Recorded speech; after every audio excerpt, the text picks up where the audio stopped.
Good morning, Duchess. Okay, good morning. Today I'm going to do another basics video. I think this is episode 3 or 4. And I'm going to talk about setting up the tool setter. I believe it's called the TTC-200. To set up the tool setter, I'm going to be using a master tool. I actually have a master tool which I purchased, so I'll show you that.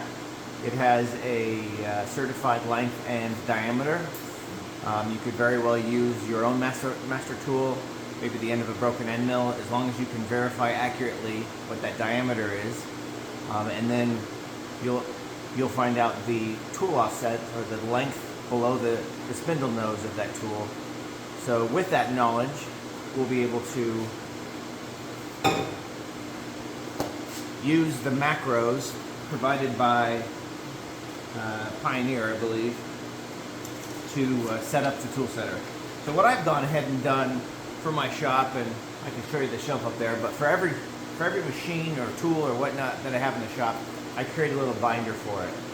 It's nice to have it on a computer, but sometimes it's nice to have a tactile version, a tactile version, something you can touch to go over these things. So this is my SYIL book. It's a SYIL X7, goes on the shelf.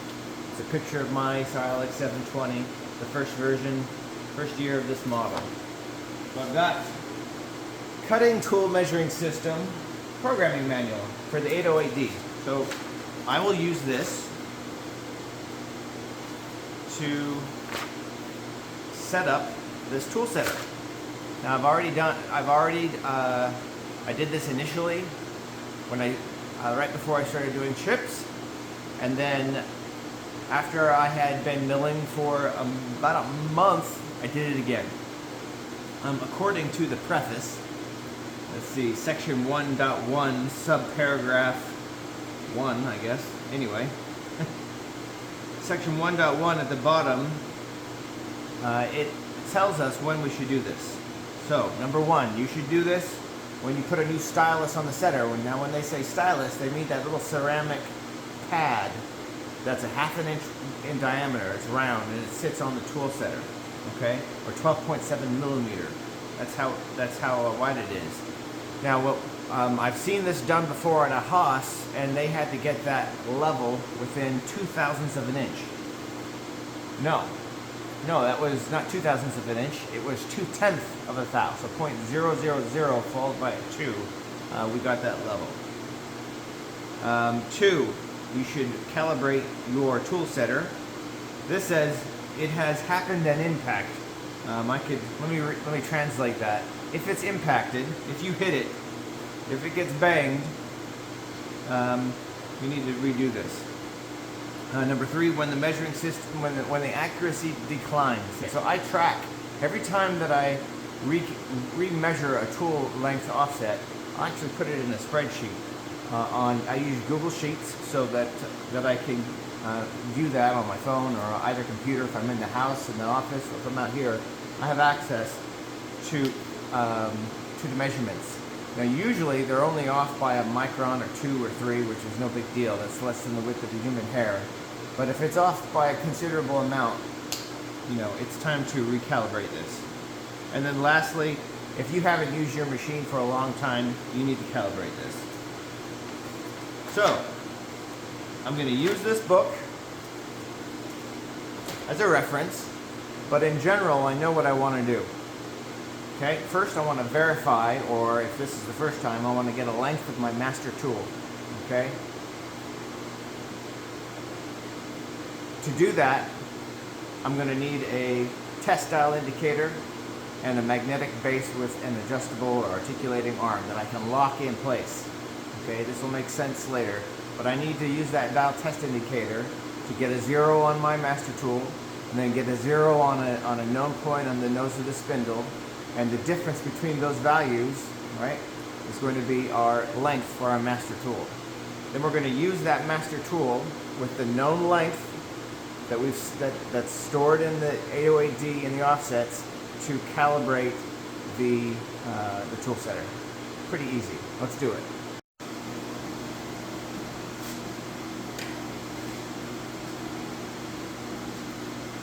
Okay, we're getting cozy in here. You can full zoom on my face. All right, so here's my master tool. I purchased this from Mari Tool. They're out of Chicago, Illinois. I really like Mari Tool. They provided a nice little discount for SYIL users, which they've taken advantage of. And I like buying local. I live in Illinois. I work in Illinois, so this is nice. So this is a certified master tool. Certified length, offset, and what's that called? And cylindricity. So this is the right tool to use for this job. Now, this may differ from other CNC machinists out there, but this is how I was taught and this is how I do it. I store this tool in, I have a 12 automatic tool changer with 12 tools, 1 through 12. I store this tool as tool number 12, edge 2. Slots 1 through 11 are for the working tools. 12 is for the inspection tools. So 12 edge 1, that's my probe. 12 edge 2 is my master tool, which now reads 0 because we don't know what it is. So we're going to figure that out. The radius 3.810 millimeters. The next few steps we will get the length offset of this master tool. Stick with me. So while I'm in here, one thing that I always try to do, and this is just me, I actually, let me pull this out. When you do a tool change and puts the tool back, comes out to where you want it, the spindle is in this orientation, all right? Where these lugs are pointed left this way, in the X. I have on a few occasions put the tool in and it has not seated completely, okay? And what will happen if you do that, when it goes to make its next tool change, it goes to return this tool, since this is off a little, down a little, basically, they come together, they kiss, and they stop. And if you're lucky, you can get them apart. I've been lucky so far to be able to get them apart. A few times I've had to turn the machine off and got them apart and then rebooted. And that's all because I was not attentive and did not notice that this did not go all the way up. All right. So the first thing I do is you don't have to do this, but I'll flip this so I can really see where this is going to register. And that is a tight registered fit. Okay? That is what I'm looking for. Now, next step, I'm going to get my magnetic base and a dial test indicator, and I'm going to put it on here, and I'm going to adjust the spindle in Z until I read a nice solid 0.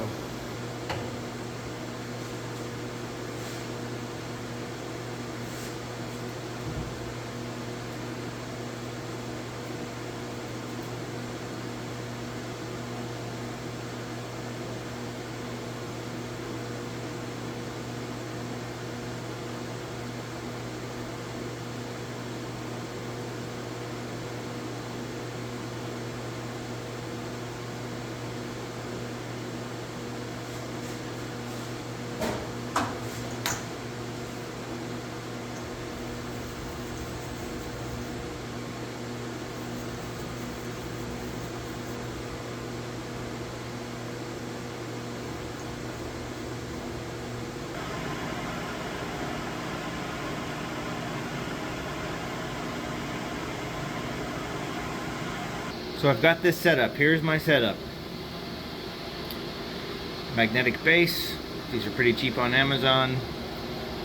I've got my dial test indicator in the reverse position, and progressively, now I'm using this manual pulse generator, this little handheld, and it has, right, X100, X10, X1. These are the steps. And progressing from coarsest to finest, I believe one is a micron step. I've stepped it down to 0. All right, and on my master tool, there's a little dimple underneath. So I got to be careful that I'm on the, you know, the precision ground metal around the collar, and I'll stick my head in here and make sure and readjust. But yeah, there's the first step. So now that we've set that to 0, we want to zero out in some way the machine, because what we're going to do is, next step is we're going to take the tool out and we need to compare the differences, and the difference is going to be the length of that tool. Now again, I'm in machine, alright, I'm in T12 D2, that's the correct tool, alright. Now set rel, pretty easy. If I click on this soft button, I can zero out the Z, right? So now when I move the spindle, take the tool out, move the spindle, measure the nose of the spindle, that'll be my number. Let's pull out the tool, and we'll find another 0 on a known part of that spindle to set our offset for D2.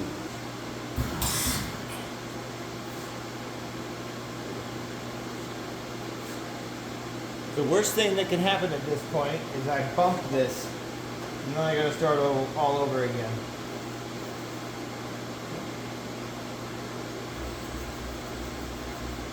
Alright, so for this stage, I'm aiming for a spot right around here on the nose of the spindle.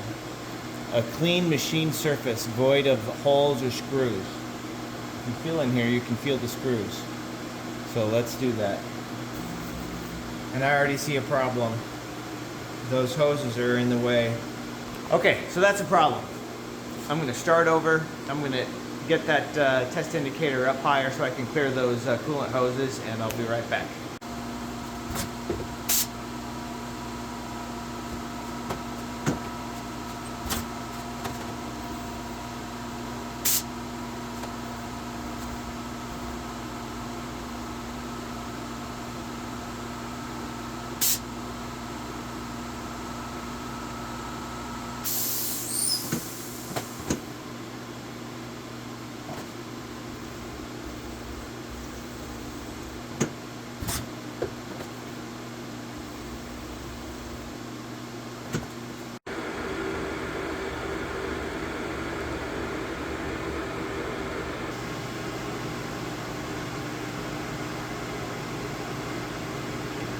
Okay, I think I got it.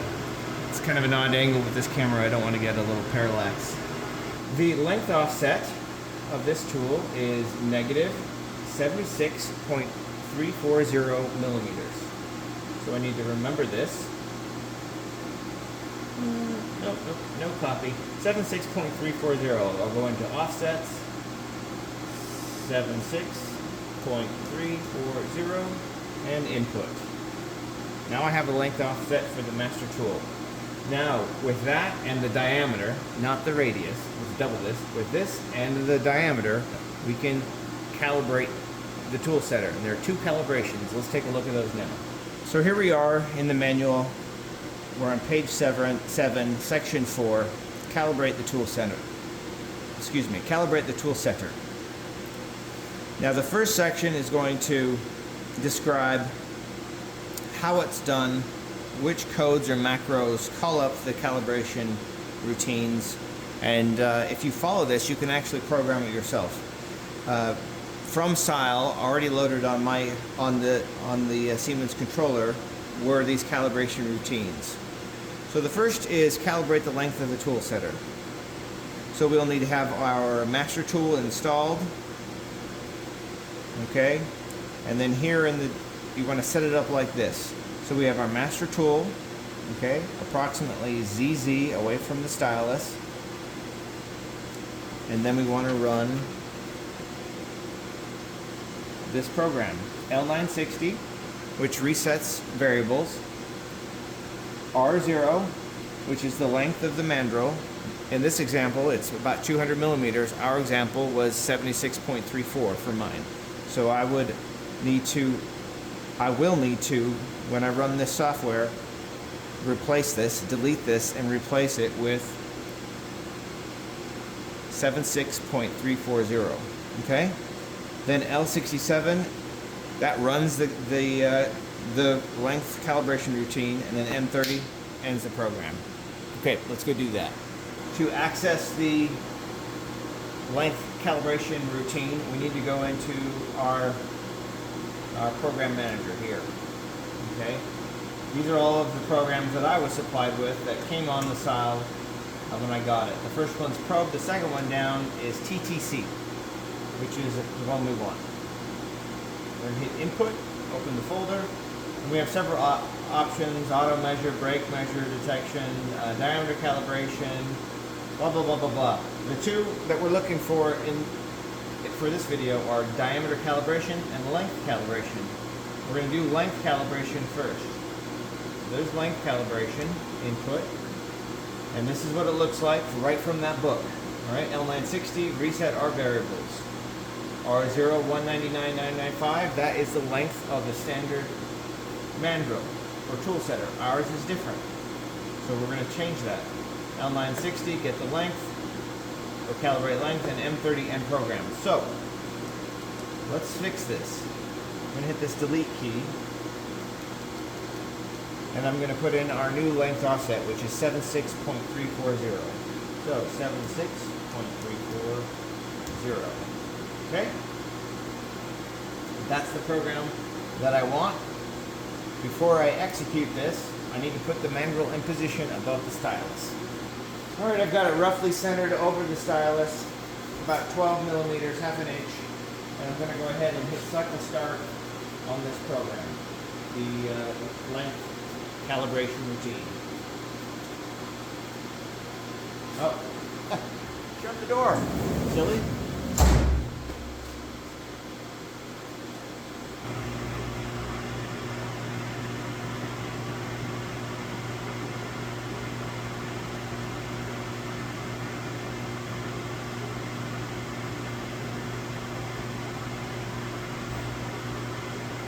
There you go, 3 touches and it's done. Back in the book, page 8, we're looking at calibration of the diameter. So here are our codes that we're going to be using this time. It's an L960, an R0, and an R3. The R0, that's going to be the size of the stylus, this size right here. And I went ahead and just remiked that. It's almost 12.7 millimeters. It says in the book default's 15. This isn't 15. And then R3 is the exact size of the mandrel. Okay, that's this master tool. All right. So this is half an inch or 12.7 millimeters, and then this, well, I've got it written down. And then here's the program. L960 that resets the R variables.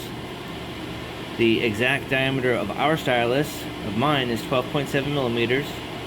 R3, that's the diameter of my master tool. L916 says, hey, calibrate this diameter, please. And then M30 ends the program. It's already loaded, so let's go ahead and provision our program and run the calibration. Back into Program Manager, we're going to go up to diameter calibration, input. And here's the program we just went over. L960, reset our variables. R0, that is the diameter of our stylus, which is not 15, it is 12.7 millimeters. And then we need the diameter of the master tool, which, oddly enough, is 7.62. If you're a gun guy, I don't need to say anymore. 7.62 by 3.9, or as in my rifle, I shoot a 7.62 by 5.4R, old sporterized Nagant. Nice little zombie killer. Anyway, blah blah blah, I digress. We got that, execute. Let's run that calibration. There's one. There's two.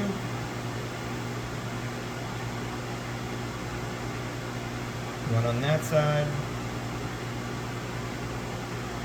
And again. Now let's get all 4 quadrants. Here's 1 and 2. I'm running at 100% feed rate, by the way. Everything's 100%. Go big or go home.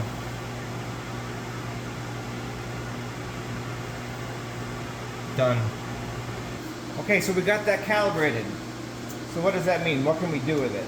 Let's go back in here to our software and go through these routines. Now, first of all, I want to back out just so you get used to what this looks like. When we hit Program Manager, this is, at least for my edition, this is what I see.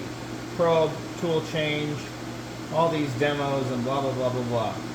The ones I use most, I use probe to get my work offset, G54 through 59. I use TTC to get my tool offsets and my tool diameters. I use, thank you Peter Betts, Man of the Year. I use his spindle warm-up routine, and that's pretty much it. That's all I use. So, we've got the tool setter calibrated. What the hell can we do with it? So let's go in here. I'm sure you can do more than what I use it for, but this is all I use. I measure my diameter when the tool requires, and if so, I measure that same diameter rotating, okay, or length rotating for a face mill or a flat end mill, right? Not a tap or a drill. If I have a tap or a drill, I'll use length measure. All right, so let's measure something. Let's measure a 1/2 inch helical indexed end mill, okay? So I'm going to load this program up, and I know, for example, that that tool is tool 4. It's the first edge, and this diameter here, and don't change this, this is actually the diameter of our stylus, okay? So let's measure that tool, just like this. Oh, and let me explain this. I'm sorry, I digress. If there's, you don't need this decimal, okay? So like this, it's going to measure tool 4, edge 1. I use edges, okay? Edge numbers. That way I can maintain my tool offsets for multiple tools using the same tool number. So let's say I have 4 tool numbers that are 4, but okay, how do I explain this? Well, let's look at my spreadsheet. Let's take a tangent, and then we'll go back and measure the diameter and length of this tool. Here is my tool list. All right, I've got my tool number. That's going to go in tool slot number 1 on the mill. I can only have 1 tool in there at a time. Same with 2, same with 3, 4, and so on. Tool number 1, I've got my face mill. No other edges at this time because most of my jobs require a face mill. Tool number 2, I've got some 4-flue end mills. They're flat. 3, I've got some ball end mills. Now typically I'll group these end mills in such a way that I won't need to use the same, more than one in the same operation, okay? So if I'm using, if that makes sense, because I can only have 1 tool in the tool changer at a time. So for example, we're going to measure tool 4, 1/2 inch end mill, it's edge 1. And if I wanted to measure tool 2, which is a 1 millimeter 4-flue end mill, I would have put 4.2. If I want to measure this 3/8 end mill, I would have put 4.3 in that program. That's when you start using decimal, because it calls out the edge number and then it updates the offsets in your Siemens controller accordingly. Okay, so back to where we were. We're going to do 4.1. I always leave the decimal just as a reminder of what I'm doing. And then I'm going to remeasure the diameter, update that as necessary, and the length. Now we just recalibrated the master tool, so these lengths are all, I'm going to need to recalibrate this because I want to have the most precise lengths as possible.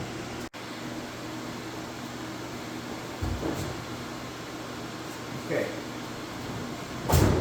here's my 1/2 inch end mill, number 4. I'm going to change to, we've got T12 in right now. I want to change that to number 4. edge 1. It doesn't actually even...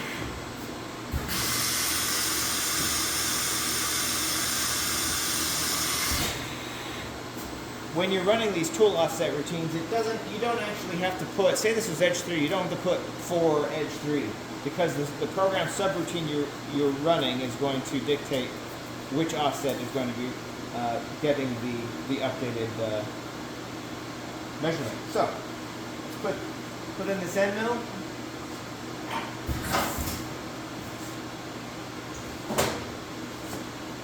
Let's position it.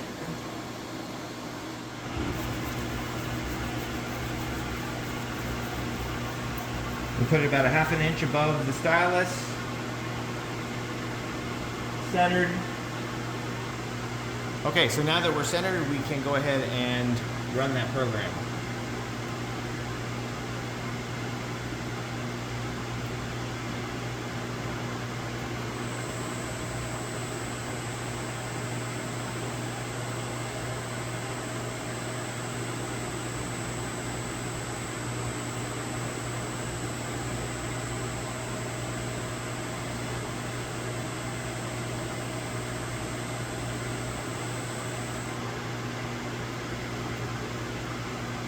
Done. That easy. Let's measure the length. All right, so if we go back in here to our offsets, and this is tool 4, right here, tool 4 edge 1, we just measured the diameter. So this is the radius, 6.356. In my spreadsheet, the last time I ran this, it was 6.349. All right, so we have an update. Let me update that. 6.356. Got it. All right, now we're going to do the length. Go to Program Manager. We're going to do the length measure rotating. Okay. And this is, again, tool 4, edge 1, tool 4. Here, I do want to change this diameter. This is going to control how fast your tool is going to be spinning when it contacts the surface of that ceramic stylus. So for example, if I'm doing my face mill, it's 50 millimeters, I don't want it spinning as fast as a 12.7 millimeter tool would be spinning, if that makes any sense. You'll see. I'm going to do the face mill as well, and you'll see. Now starting at about ½ inch, I'm going to manually offset this from the stylus, so so I get a measurement on the edge. There's a point as your end mills get bigger that the cutting edge of the end mill can actually umbrella over the stylus, and you'll get a short measurement is what you'll get. So for this and for like the 50 millimeter face mill, I'm going to offset that from the stylus to get an accurate measurement. Okay, so let's do that now. Okay, the edge of the tool is roughly center line with the stylus.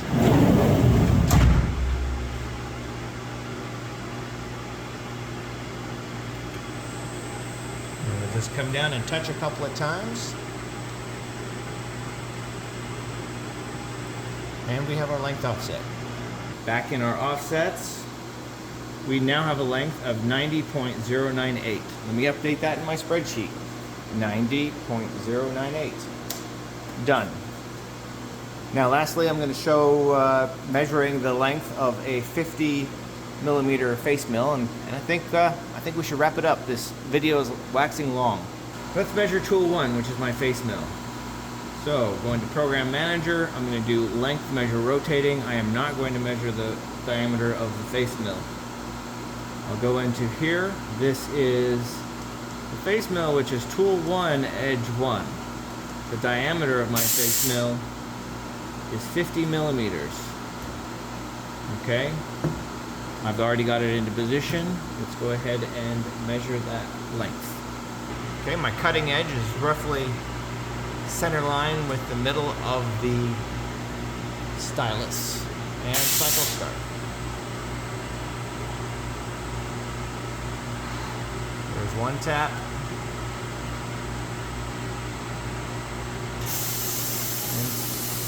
And two.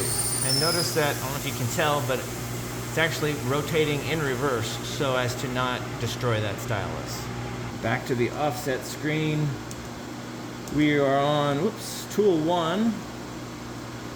I have a length of 8.372 and a radius of 25. I will update that in my tool library.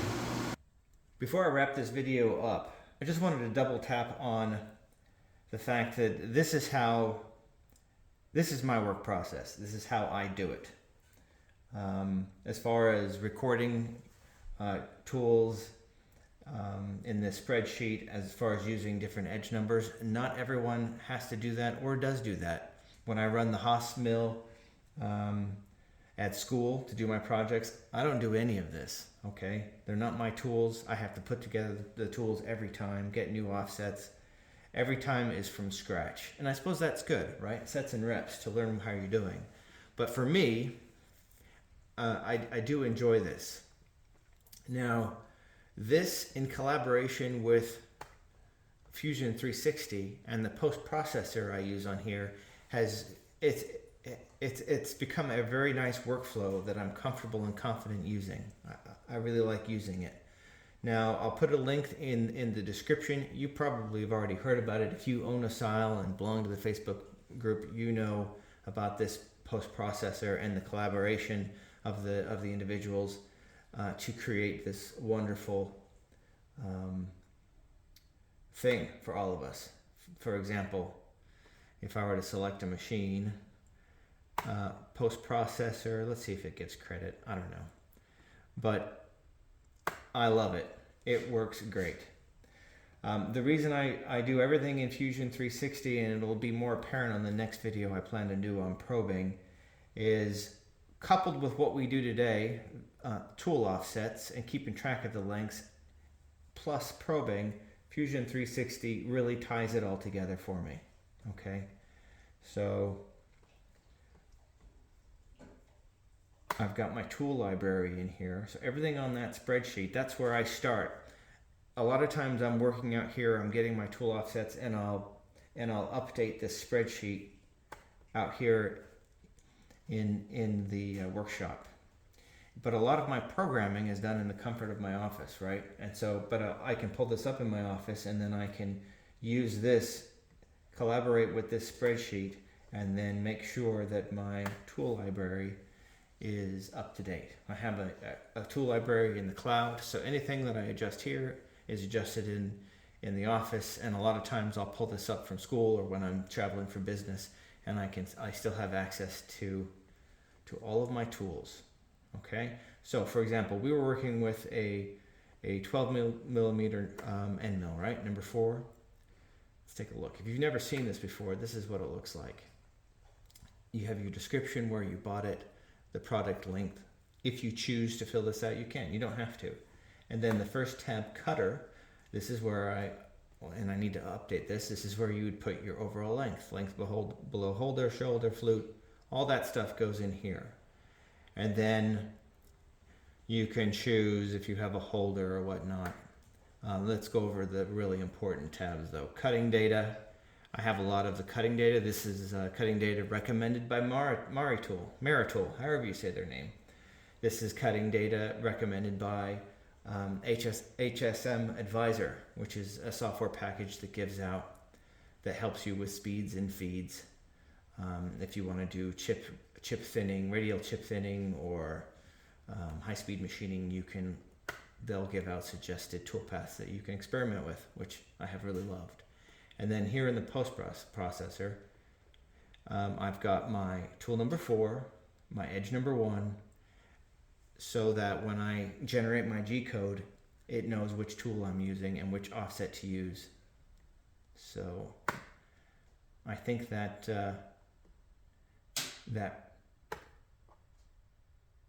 wraps that up. All right, that wraps up today's video. We calibrated the tool setter, we established a master tool, and then we went over how to use the macros provided by Pioneer to get your diameter and your length. The next video I'd like to go over is on how to use the Pioneer probe, this OP510. So we're going to throw it in the machine. I'm going to rotate it with a dial test indicator again, verify the concentricity, and then go through the stages of into the book of setting up your work probe. Thanks for tuning in. I hope that video made a little sense. Hopefully you found some value in it. Thanks for tuning in. Ciao.